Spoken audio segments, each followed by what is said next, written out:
bem, nós temos hoje aqui uma multiplicidade formativa que nos dá a entender que o tema que nós propusemos para esse seminário é de interesse diverso. Nós temos aqui hoje professores, mestrandos, psicólogos, nós temos aqui hoje administradores, filósofos, temos também estudantes do ensino médio, estudantes do ensino superior, graduação e pós-graduação, né? Vários alunos nossos da pós-graduação em ensino de ciências naturais. E entre os presentes nessa plateia hoje, existem também os profissionais, os autônomos, aqueles que acreditam, aqueles que desconfiam, e há apenas os curiosos, né? Veja aí em qual quadro você se enquadra, em qual momento você está. Enfim, por algum motivo você está aqui hoje e nós achamos muito bom que você tenha vindo. Eu quero crer que você veio por conta da temática, né? O tema como principal motivo. Afinal, nós poderíamos dar abertura para esse seminário de hoje fazendo a seguinte pergunta: é possível mesmo trazer a fé para um encontro com a ciência? O que você acha? Se sim, qual seria o local mais adequado para este encontro? Em uma mesa de lanchonete? No banco de uma praça? Em um laboratório de pesquisa de ponta, onde se realiza pesquisas as mais diversas? Será que esse encontro se daria melhor numa igreja? Que tal um ringue? Ou será que esse encontro poderá ser feito, poderá ser compreendido num ambiente como esse, num auditório de uma universidade, num ambiente acadêmico? E vamos lá, será que o local é a questão mais importante? Será que o local para esse encontro é a questão mais importante? Então eu tenho dois propósitos básicos para essa palestra introdutória deste seminário que nós chamamos de Fé e Ciência. Um diálogo possível.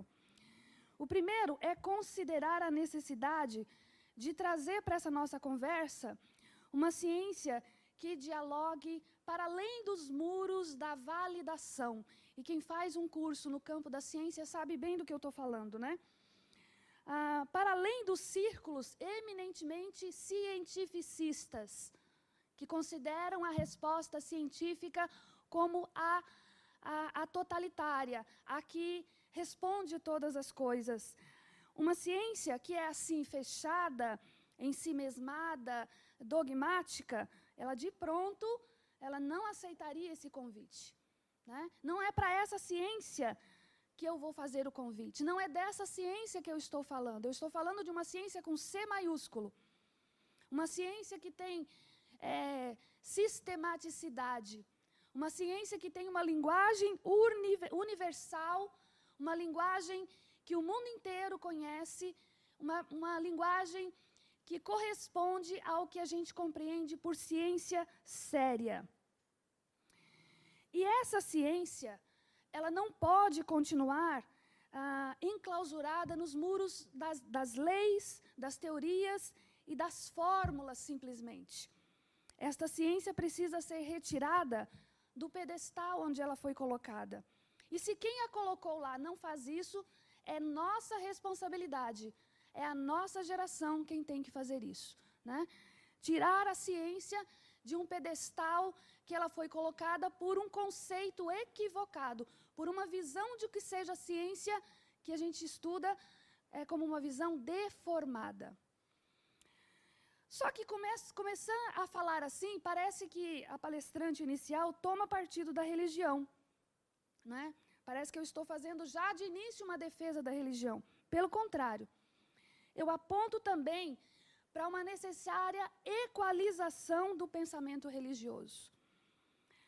Eu começo afirmando que figuras e analogias, para além da construção de pontes que aproximem ciência de religião, porque ponte é uma analogia que eu vou falar um pouquinho disso aqui mais para frente, mas criar simplesmente uma ponte entre o campo da fé ou o campo da religião e o campo da ciência não basta. não resolve o problema da falta de diálogo, né, que eu já afirmo inicialmente, que não tem entre ciência e fé. Coerência e equilíbrio são necessários para a constituição de um diálogo autêntico e não apenas superficial. Não é isso que o nosso grupo de pesquisa ligado ao LabPEC pretende. Uma conversa superficial, uma conversa onde apenas um fala e o outro apenas ouve, né? O que nós pensamos para o diálogo entre fé e ciência vai muito além disso. Por último, gente, e não menos importante, eu pretendo encorajar aqueles que creem a se engajarem na atividade científica. Isso você precisa fazer enquanto você mantém uma fé pessoal e ativa, comprometida com os seus pressupostos, aplicando sua fé no conjunto da sua vida profissional, pessoal, acadêmica. E também, gente, dessa forma, se responsabilizando pelas implicações, né, éticas, sociais, ambientais e políticas, inerentes ao domínio da ciência e da tecnologia. Por quê? Porque, ao fazer isso, todos vocês que acreditam, né, pontinho, pontinho, pontinho, porque você completa isso aí na sua cabeça, todos nós que acreditamos precisamos nos responsabilizar pela nossa cosmovisão. Então, eu tenho plena consciência, no início deste seminário, que as interações entre ciência e religião são variadas e bastante complexas, tanto historicamente como na atualidade. Haja vista, né, o grande número de notícias que a gente tem de guerras ditas religiosas. E eu acredito que eu vou precisar ter aqui uma fala bastante didática, bastante clara. Eu vou ter que dar quase uma aula, né? Já viu, né? Professor é metido a dar aula em tudo quanto é lugar. Então, vamos lá. Né? Por quê? Dada a diversidade formativa que eu tenho neste auditório. Pois bem, este é o título da palestra, né? Ciência e Religião, um diálogo possível. E eu começo aqui, por esse slide, trazendo então a ideia de modelo. Como é uma palestra introdutória, nós precisamos pensar como é que nós vamos propor o diálogo entre dois campos, que a gente vai discorrer um pouquinho sobre eles aqui, ciência e religião. Por que eu trago a ideia de modelo? Porque eles podem ser úteis para explicar dados. Na minha apresentação, eu vou comparar 4 modelos principais, existem outros, propostos para descrever as interações entre ciência e religião. Eu vou destacar o apoio e a crítica a cada modelo. Então, eu estou dando um espólio aqui, inicial, do que vai ser a minha fala, né? Eu vou apresentar 4 modelos, vou falar do apoio e da crítica, né, que fazem a cada um desses modelos. Já adianto para vocês que não existe um modelo que satisfaça a todos os pensamentos, a todos os usos, né? Não existe um modelo que seja a resposta para essa interação ou para esse relacionamento.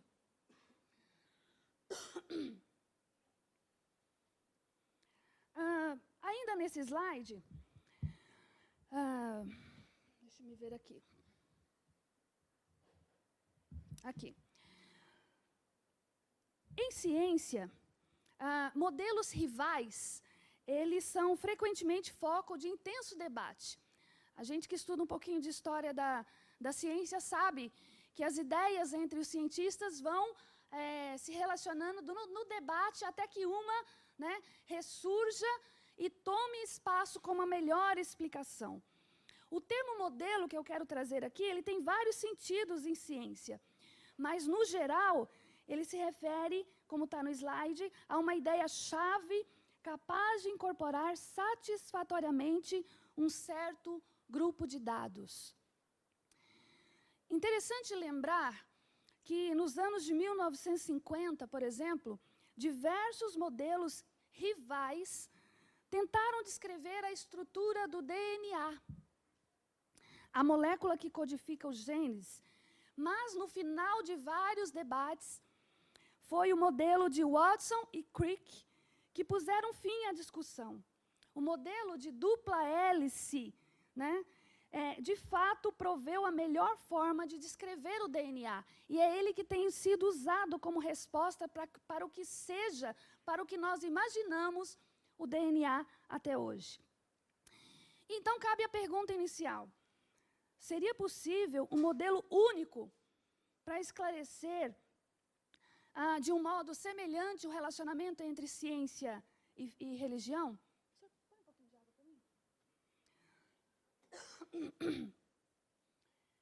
Bom, eu já adiantei, né, no primeiro slide que não, né? Uma resposta assim nos parece bem improvável. Não há um modelo que dê conta desse diálogo. Por quê? Porque ambos os campos, tanto da ciência quanto da religião, são altamente complexos. E ciência e religião existem em constante fluxo, ou seja, estão sempre sendo acrescidos de novos saberes. Então, nós temos boas razões para crer que uma abordagem mais segura de investigar esses dois campos seria simplesmente descrever a complexidade dessa relação e sair daqui e dizer assim, não dá, é muito difícil relacionar a ciência com religião, vamos parar com isso.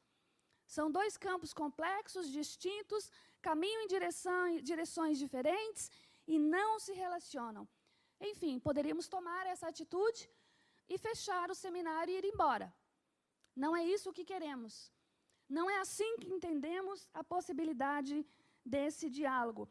Existe um modelo, que é o primeiro modelo que eu vou destacar, que é o do conflito, que diz isso. São conflitantes. Então, deixa para lá, eu faço ciência e não vivo religião, ou eu vivo religião e não faço ciência, e vice-versa, né? Mas usar a figura do modelo vai trazer para nós a utilidade conceitual para mapear meios de relacionar diferentes saberes. A gente faz isso a todo momento quando está aprendendo a ensinar. Nós usamos modelos, nós usamos analogias, né? Tenho vários professores aqui que conseguem me entender. Usamos modelos e usamos analogias para ensinar e aprender. Se eu ficasse só no modelo do conflito, né, existem aí os diversos defensores barulhentos, fazem muito barulho desse modelo do conflito. Eles diriam, fique assim mesmo, é bom que cada um fique no seu quadrado, né? Cada um no seu quadrado tá de bom tamanho. Para que conflitar um campo tão diferente com o outro? Bom, então, o objetivo dessa fala é apresentar 4 modelos. Eu começo aqui. Né? Primeiro, eu vou definir aqui um pouquinho o que nós entendemos nesse seminário pelo campo da ciência e da religião. Se eu estou dizendo que já são 2 campos, eu já estou fazendo distinção entre eles. Só que se eu fizesse essa abordagem na era medieval, todos os eruditos daquela época ficariam espantados e estranhariam. Por quê? Para eles, teologia e filosofia existiam de forma fundida, né, em um corpo abrangente de conhecimento. Hoje, no entanto, ao menos no mundo de fala inglesa, o termo ciência é comumente usado para se referir à moderna ciência experimental, um empreendimento claramente distinto da teologia, sendo as linhas de demarcação há muito reconhecidas, por nós, inclusive, na estrutura universitária. Muitos de nós aqui fez ou está fazendo um curso de graduação, um curso acadêmico no campo das ciências. Então, ciência é um esforço intelectual para explicar o funcionamento do mundo físico informado por investigações empíricas e conduzido por uma comunidade treinada em certas técnicas especializadas. Muito interessante, abrangente, né, essa definição de ciência. Só que definir religião de forma assim tão sucinta é algo que é difícil para a gente fazer, né? Mas, para que o nosso objetivo do seminário seja alcançado, nós vamos usar essa definição de religião. Um sistema de crenças relacionado a realidades transcendentes, concernente ao propósito e ao sentido do mundo, expresso em certas práticas sociais. Então, olha só, nós já demos definições diferentes. Já separamos em dois campos. Já fizemos a distinção, até porque para nós, nesse momento histórico, né, especialmente aqui no Brasil, nesse local, a gente consegue pensar ciência separada de religião. Os 4 modelos que vou apresentar estão num artigo especial do Dr. Dennis Alexander, né, que tem essa fotinha aí agora. É o diretor do Faraday Institute for Science and Religion, e ele vou citar apenas, né, tem um currículo dele aí, editor de uma revista muito famosa, Ciência e Fé Cristã. Nessa palestra eu vou destacar tanto a utilidade como as inadequações de cada modelo para lidar com a questão do diálogo. E na discussão que eu pretendo seguir, é preciso lembrar que modelos podem desempenhar tanto um papel descritivo, ou seja, de descrever a realidade, quanto um papel normativo. Só que veja bem, o modelo sempre reivindica descrever o que é a realidade, mas, em geral, ou frequentemente, modelos são usados para promover o que a realidade deveria ser. Porque o modelo parte do pressuposto que eu estou compreendendo a realidade, estou modelando, estou trazendo a compreensão, muitas vezes material, como é o modelo do DNA, é um modelo materializado, né? Então, estão aí apresentados os 4 modelos, o modelo do conflito, o modelo MNI, modelos de fusão e o modelo da complementariedade. O primeiro modelo, o modelo do conflito. Ora, como o próprio nome já diz, essa conversa aqui entre ciência e religião se daria onde, provavelmente? Num ringue, né? Num ringue de MMA, de preferência. Não é assim?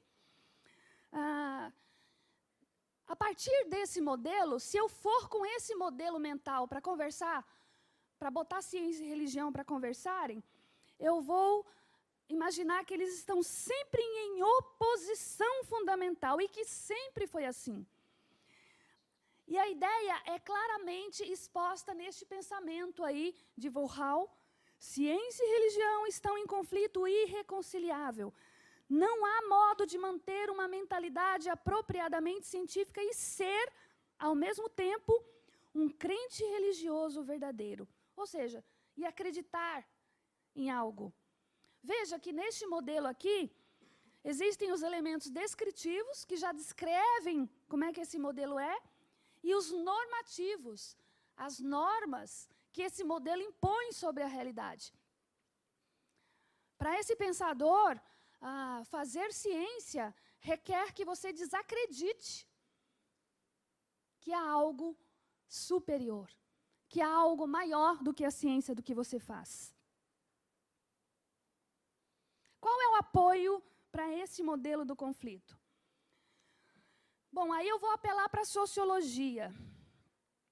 Há pouca dúvida de que esse modelo permanece popular. Há poucos redutos, principalmente acadêmicos, que ainda abordam a conversa entre ciência e religião baseada nesse modelo do conflito. E talvez os meus colegas aqui estranhem essa afirmação que eu falo logo de início. Porque outro dia mesmo, enquanto a Ana Paula apresentava um trabalho lá no IE, as palavras que nós ouvimos do trabalho dela, além de ousada, além de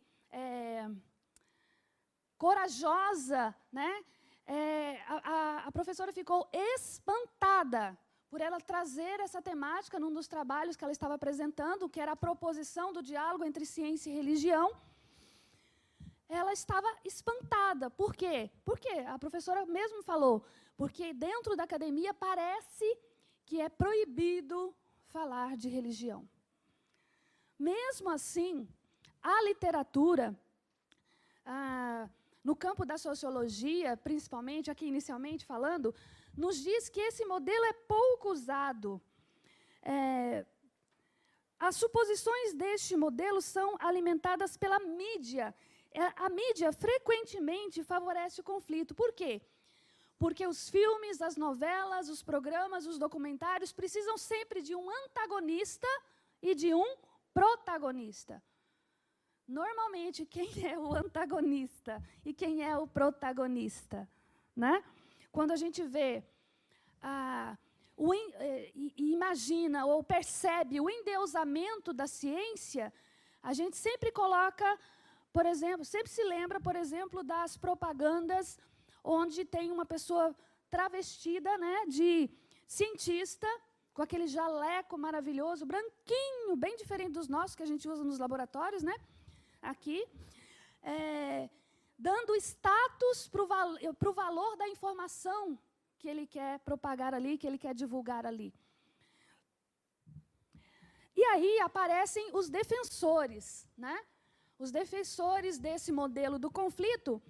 E aí aparecem Richard Dawkins. Olha o que ele diz. Eu retribuo às religiões o cumprimento de considerá-las teorias científicas. E eu vejo Deus como uma explicação concorrente para os fatos do universo e da vida.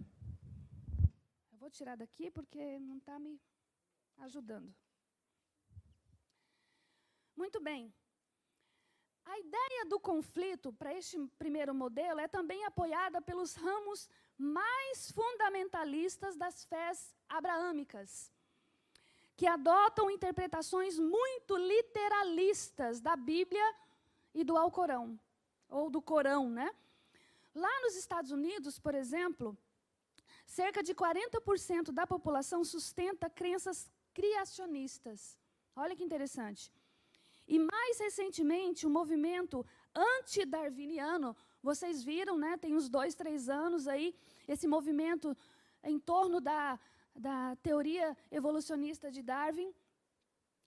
Mais recentemente, este movimento antidarwiniano, conhecido como design inteligente, ou DI, né, alcançou a popularidade lá nos Estados Unidos e aqui no Brasil também. Né, esse movimento está presente. Ele reivindica que certas entidades biológicas são demasiado complexas para terem surgido por acaso e que evidenciaria a sua origem por design alternativamente. Né? Tanto o criacionismo como o DI, que é o design inteligente, conduziram a ostensivos processos legais sobre o currículo nos Estados Unidos. Isso está começando a acontecer no Brasil. Né? O Estado tomando conta e transformando através das bases nacionais, né, o currículo. E essa discussão vai chegar lá, ou se já não chegou, vai chegar. Né? O que é que o professor de biologia deve ensinar? Ou não deve ensinar? E aí, no contexto mais secularizado da Europa, onde os currículos são estabelecidos nacionalmente, ao invés de os serem por comitês escolares locais, como era na América, né? O criacionismo e o design atraíram relativamente pouca atenção. Ou seja, cada escola, cada sistema educacional decidia o que acreditava ser importante ou não ensinar. Desculpa. No entanto, gente, essa é uma temática que, baseada no modelo do conflito, vai trazer grandes embates, grandes discussões, né? E que não precisam ser debates, poderiam ser bem diálogos, né? Poderiam ser conversas. Nós poderíamos chegar a um denominador comum, pensando através e a partir desses dois campos. Muitas gerações de escritores que promoveram o modelo do conflito tendem a se apoiar em modelos históricos para sustentar a sua tese, a tese de que ciência e religião não conversam. Por exemplo, o episódio do choque de Galileu com a igreja, em torno da teoria heliocêntrica. É um episódio sempre levantado nessas discussões. E a suposta oposição da igreja à evolução darwiniana são os exemplos costumeiros. A maior igreja do mundo, que é a Igreja Católica, emitiu um documento oficial dizendo que a teoria da evolução não contrapõe a Bíblia. É para a gente pensar, né? São questões para a gente pensar e para trazer para o diálogo. E aí, nesse apoio ao modelo do conflito, eu fecho com essa afirmação: apenas a extrema pobreza de conhecimento em literatura da história da ciência permite o emprego de tal material para sustentar o modelo do conflito. Professores, nós não podemos mais ir para a sala de aula e dizer que ciência não tem nada a ver com religião, ou vice-versa. Nós, pessoas que frequentam igrejas, também não podem mais achar que fé não tem nada a ver com ciência. Esse modelo, estou falando agora no ponto do apoio, eu também preciso falar da crítica a esse modelo, né? Crítica a esse modelo de conflito. Por quê? O grau de popularidade de uma ideia no domínio público é um critério pobre para julgar a sua veracidade. Não é porque a mídia divulga que aquilo é verdade. Nós precisamos ser uma geração que, inclusive, se liberte do poder da mídia, né? A gente precisa buscar conhecimento mais sólido, mais fundamental. Teorias científicas são aceitas com base em dados e não por voto popular. Não se pode fazer um referendo sobre isso. Precisa-se de uma ação científica. Aqueles que desejam avaliar o modelo do conflito como cientistas devem estar mais interessados em evidências do que em popularidade. Em ciência, a gente analisa o quê? Os indícios, as evidências. Quais são as evidências? Né? E todas as evidências, ou a maioria das evidências, quando não burladas, elas derrubam esse modelo do conflito. Só que o fato do modelo do conflito ser largamente sustentado por opostos polares e nas suas margens mais extremas, tanto na comunidade científica quanto na religiosa, deveria nos fazer um pouco mais cautelosos. O fato é que o número de cientistas especializados em atacar a religião em nome da ciência é muito pequeno, insignificante até. Mas, com a atenção da mídia, que quer os antagonistas e os protagonistas, tudo isso ganha o quê? Um holofote imenso e vira capa de revista.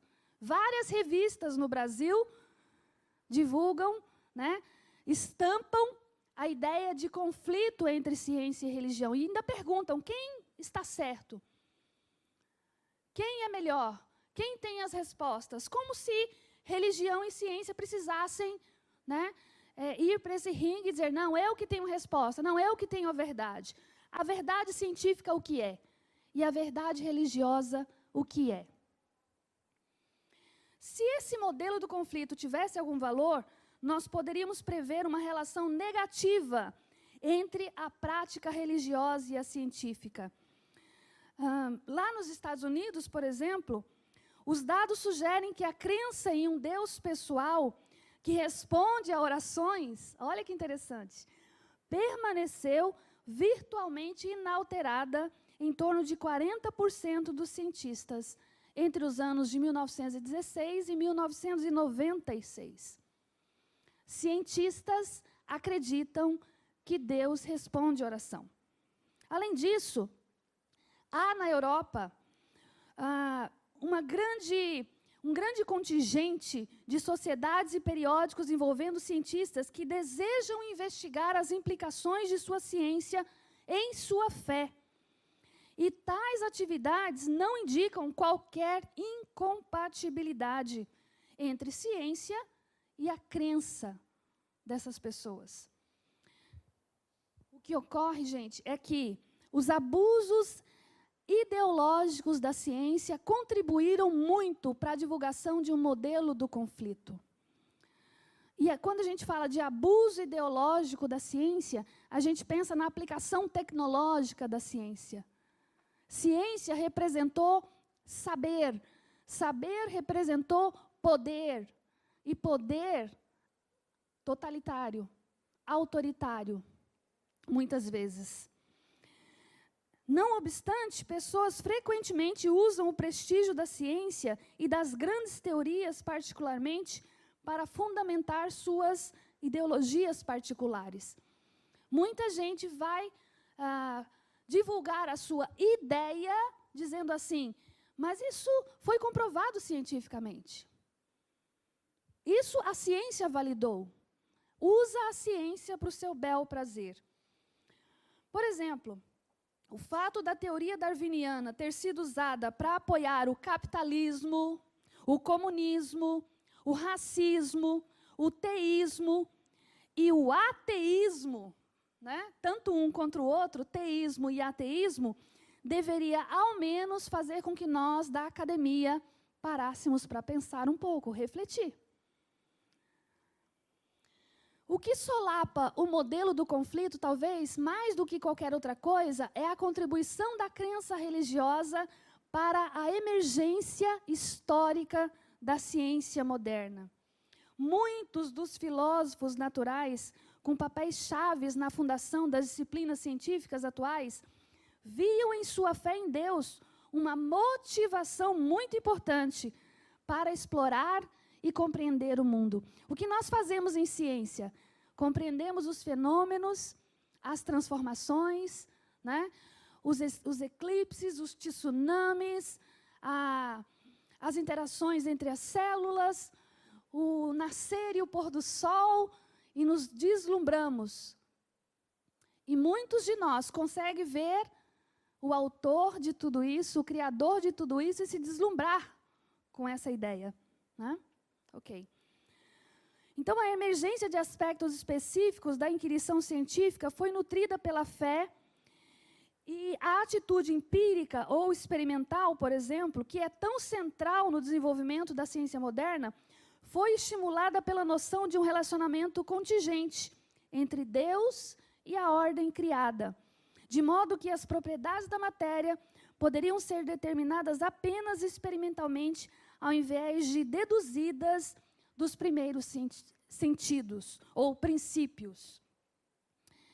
Ora, a ideia de leis científicas, articulada claramente pela primeira vez nos escritos de Newton, Boyle e Descartes, foi nutrida pela ideia bíblica de Deus como legislador. Hoje, gente, nenhum historiador da ciência crê que o modelo do conflito forneça uma estrutura abrangente e satisfatória para explicar as interações entre ciência e religião. O modelo MNI. Esse termo, cunhado por Stephen Jay Gould, significa magistérios não interferentes.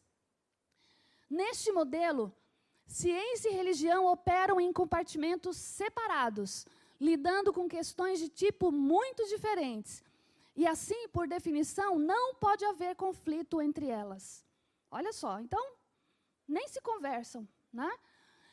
A ciência lida com fatos, ao passo que a religião lida com ética, valores e propósitos. Bom, está resolvido então. Né?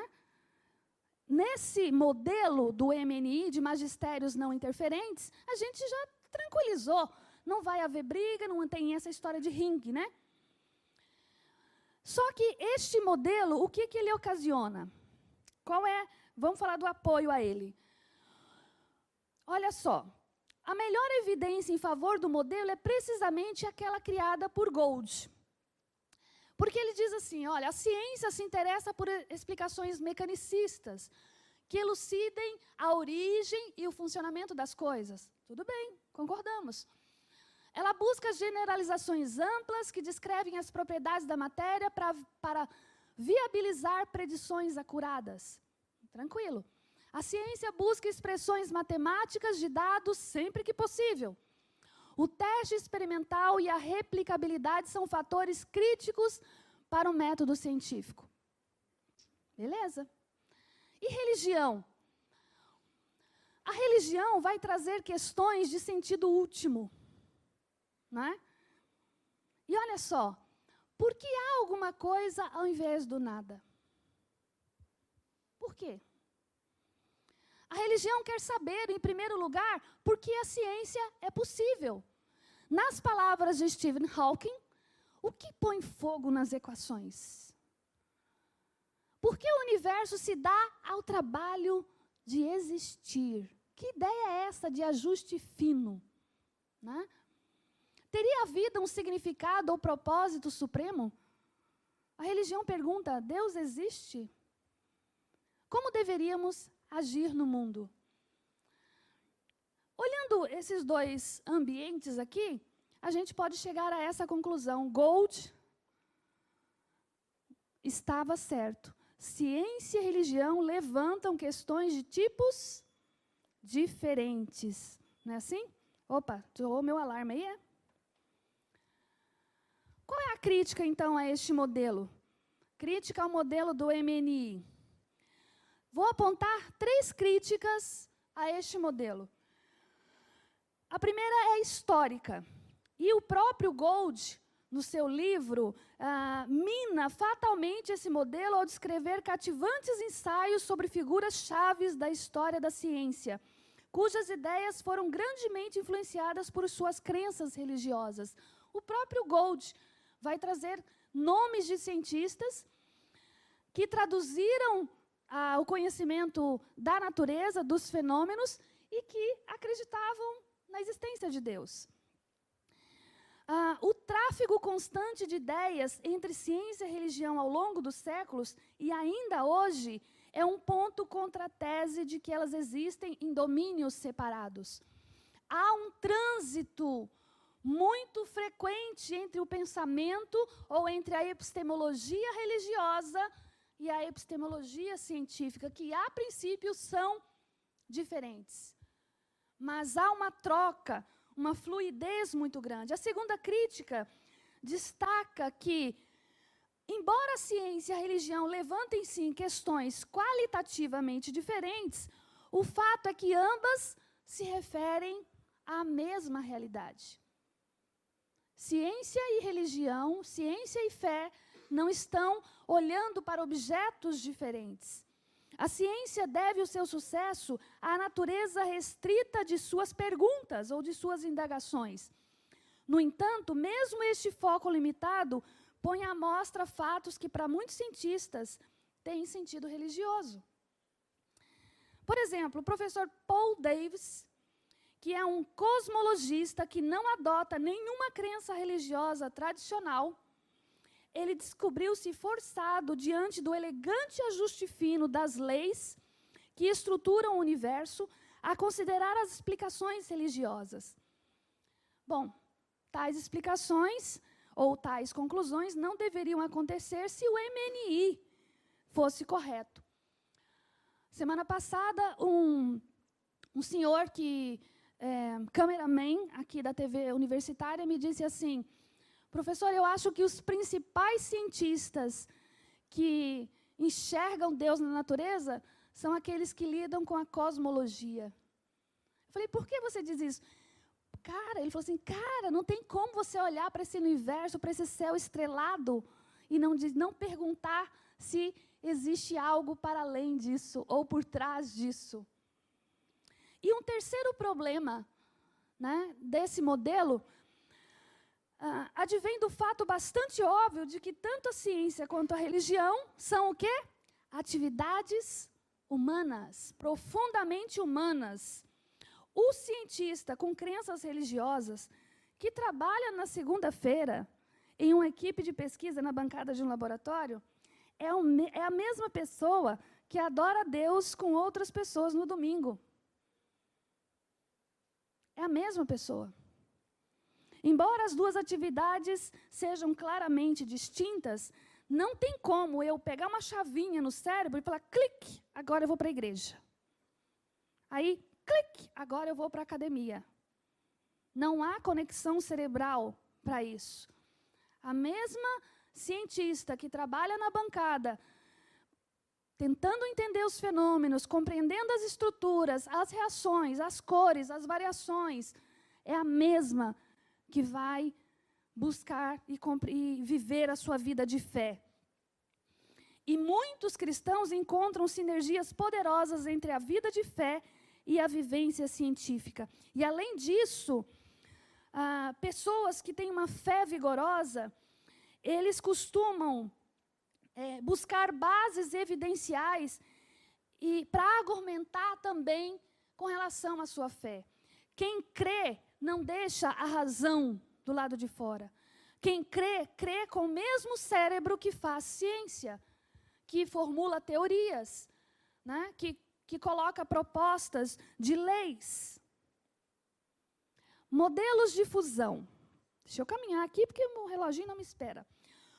Modelos de fusão estão no plural, porque são vários. Quando eu falo fusão,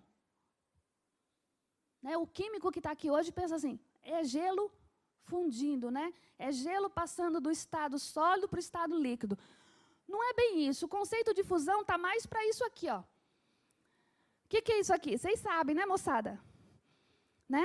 Fusão entre personagens. Como é que é o nome dessa aqui? Credo, vou saber mais do Dragon Ball do que vocês? Kefla. A mais popular, né, do Dragon Ball Super.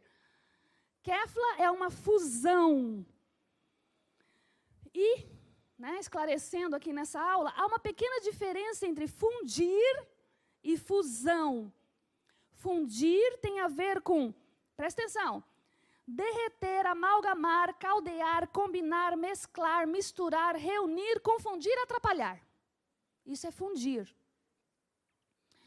Enquanto que fusão tem a ver com aliança, acordo, coalizão, combinação, enlace, liga, matrimônio, né? Reunião, pacto. Isso é fusão.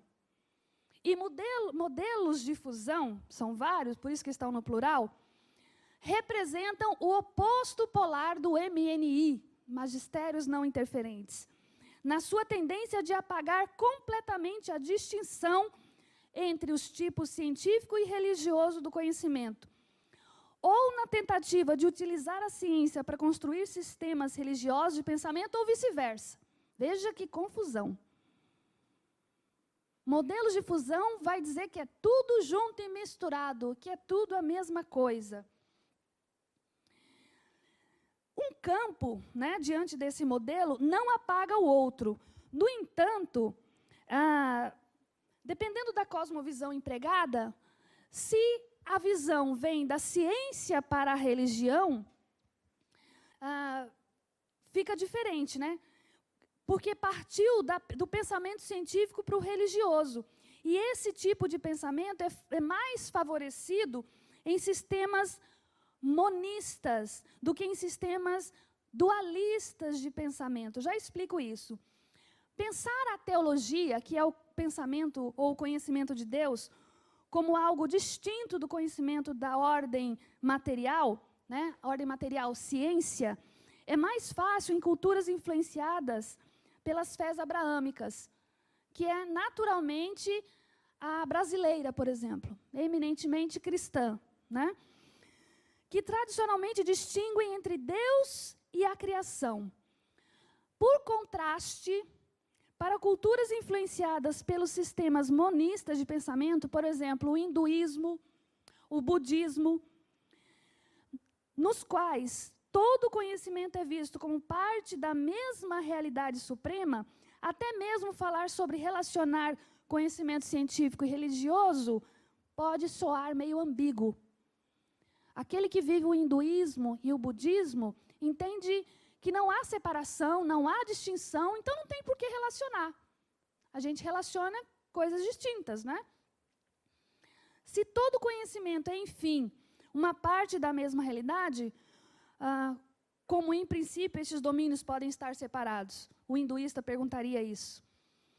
E essa cosmovisão, ela vem alimentando livros que sugerem que a mecânica quântica, por exemplo, se encaixa particularmente com o pensamento religioso oriental. Há um livro que alguns leram nos mestrados aí, né, o Tao da Física, né, que vai mais ou menos conversar nessa perspectiva aí.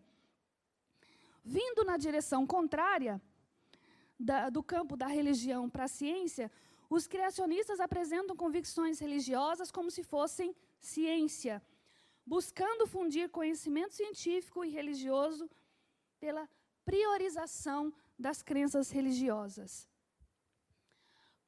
Bom, complicado esse modelo, mas qual é o apoio para a ideia de fusão?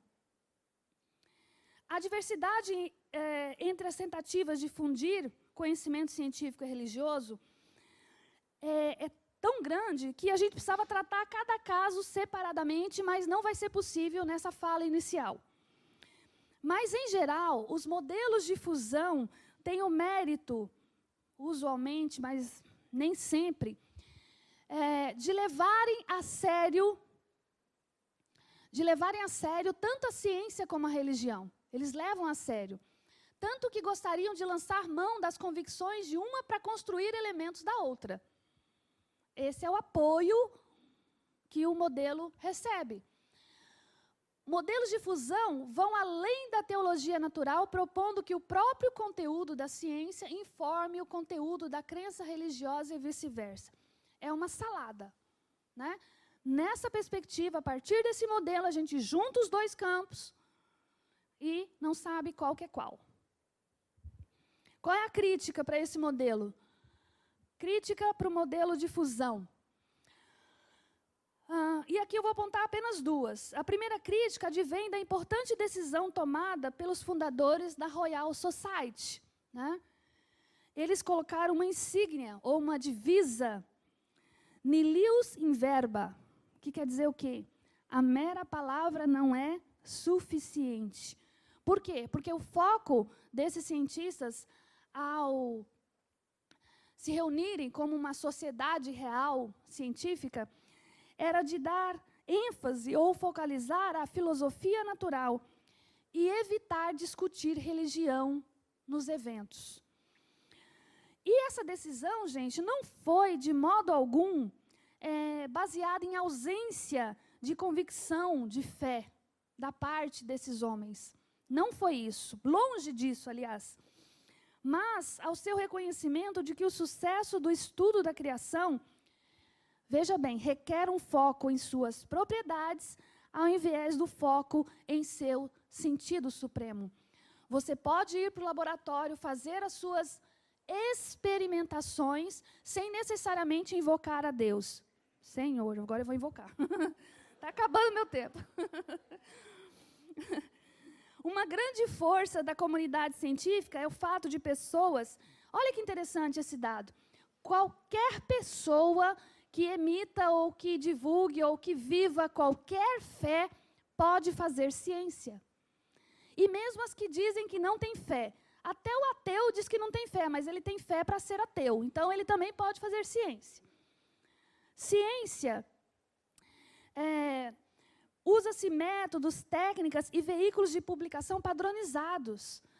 Então, fazer ciência é para qualquer um e não é para qualquer um. Entendam o meu jogo de palavras aqui. Não é qualquer um que faz ciência, mas qualquer um pode fazer ciência, desde que mergulhe, adquira os pressupostos, compreenda, né, Não é assim, não é solto, largado, não é de qualquer jeito. Aliás, tem ciência sendo feita de qualquer jeito e nos dando muito problema, né? E, por fim, deixa eu correr aqui um pouquinho, o modelo da complementariedade. Este modelo sustenta que ciência e religião referem-se à mesma realidade a partir de diferentes perspectivas, promovendo explanações complementares, de modo algum rivais. No final, eu vou falar de uma superação do modelo da complementariedade. No entanto, essa linguagem que foi implementada por Niels Bohr para relacionar as descrições da matéria como partícula e onda, por exemplo, em física a gente vai estudar isso, e desde os tempos de Bohr, a ideia de complementaridade vem sendo grandemente ampliada no interior desse diálogo que a gente quer propor. Então, a gente vai começar com esse modelo de complementariedade e vai avançar para um segundo. E aí, ignorar um nível em favor do outro empobrece a nossa compreensão de personalidade humana. Como assim? Existem diversos campos que se complementam. Por exemplo, bioquímica, físico-química, ecologia, antropologia, psicologia. São campos complementares. E esses campos se complementam mesmo, não se fundem, ou não são magistérios separados ou não interferentes. São campos que um ajuda o outro a compreender os fenômenos. Né? Eu já dei aula de biofísica, eu já dei aula de bioquímica, onde eu uso conceitos de um campo para entender o outro. Essa é a ideia de complementariedade. Qual é o apoio que esse modelo recebe? Né? E eu fecho, já estou caminhando para fechar a minha palestra. O modelo tem uma grande vantagem. Ele leva a sério tanto a explicação científica como a religiosa, fazendo justiça a ambos, ou pelo menos busca fazer justiça a ambos. Este modelo tende a subverter os modelos de fusão, ao mostrar que estes ou investem as teorias científicas de implicações religiosas injustificadas, né? Fusão faz isso, ou incorporam crenças religiosas a um contexto científico de modo inapropriado. Tem muita gente fazendo isso. Quando, na realidade, a situação requer a explicação multifacetada. Gravem isso aqui. Explicação multifacetada, que o modelo da complementariedade pode proporcionar. E a crítica? Caminhando aqui. A crítica é bem essa aqui, ó. Ao usar o modelo da complementariedade, nessa conversa, nessa proposta de diálogo, a gente pode escorregar, a gente pode escorregar rapidamente para uma forma de MNI, fugindo assim à difícil tarefa de reunir dados aparentemente irreconciliáveis em uma teoria unificada. Então, até usar esse modelo, que a princípio eu estou julgando mais adequado, a gente corre riscos. Né? Pode dar a impressão de que a ciência é a esfera da verdade objetiva e dos fatos, ao passo que a religião seria a esfera das convicções subjetivas e dos valores. Veja que eu vou dar um exemplo rapidinho, bem prático. Um cientista pode explicar o que acontece quando eu coloco água para ferver, para fazer um chá. Certo? Talvez a minha avó, a minha bisavó, não saberia explicar o que acontece com aquela água na extração das substâncias da erva que eu coloco ali para fazer o chá. Só que ela explicaria da seguinte maneira: vó, por que você quer fazer o chá? O que você entende do chá? O chá me faz bem, o chá me acalma, o chá abaixa a minha pressão, eu gosto do chá. Uma explicação não elimina a outra. E são coerentes, e são complementares. Seria bastante incoerente, bastante equivocado se a vozinha pegasse a vasilha de água e colocasse no freezer para fazer o chá, né? Aí seria incoerente, aí seria incongruente, não é? No entanto, elas caminham para a coerência e para a complementaridade. Um cientista explicaria: a ebulição da água, a extração das substâncias, os princípios ativos da erva, enfim, são explicações complementares. Considerações finais dessa palestra aqui, dessa fala. Não há um modelo único, né? Eu já dei o spoiler no começo da palestra. Não há um modelo único que abranja adequadamente todas as complexidades dessa proposta. No entanto, um modelo nos parece ser mais claramente útil. E eu vou parar a palestra no modelo da complementaridade. E depois, na conversa, eu espero trazer a superação já desse modelo. O modelo do conflito carece de plausibilidade.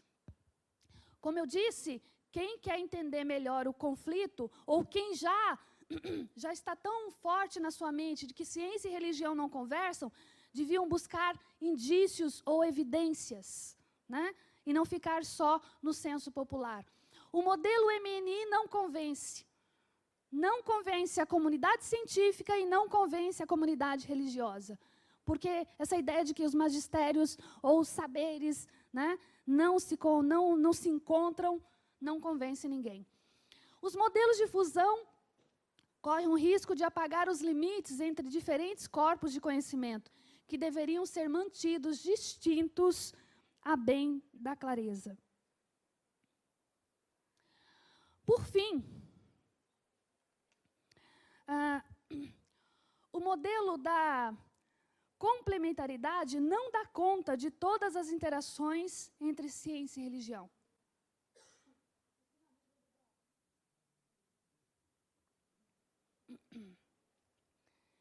Mas ele é válido para muitas delas, reconhecendo que a realidade é multifacetada. E eu queria dizer que, para aqueles que pensam que o conhecimento fornecido por uma única especialidade é o único conhecimento que importa, deveriam abrir suas mentes e serem pessoas menos paroquiais, né? Essa é a ideia. Um conhecimento de um campo específico não basta, não é suficiente. Porque se fosse assim, nós não teríamos todo esse questionamento em torno da ciência que está muito presente na história de hoje. Eu quero fechar a minha palestra fazendo um convite para a gente dar continuidade a esse estudo, a esse debate, a essa proposta, a essa ideia. Nós criamos um grupo de estudos chamado FESIE. E aqui a gente pergunta, é possível esse diálogo entre ciência e religião? Afinal de contas, a ciência precisa da religião? E a religião precisa da ciência? Para aprender a ensinar, eu preciso deixar de crer? Será que se eu for dar uma aula de química, biologia, física ou qualquer outro campo científico, eu preciso deixar de crer? É pressuposto da ciência ser ateu? São perguntas que a gente faz. E a gente estuda e busca compreender naturalismo filosófico, cientificismo, cultura, cosmovisão, secularismo.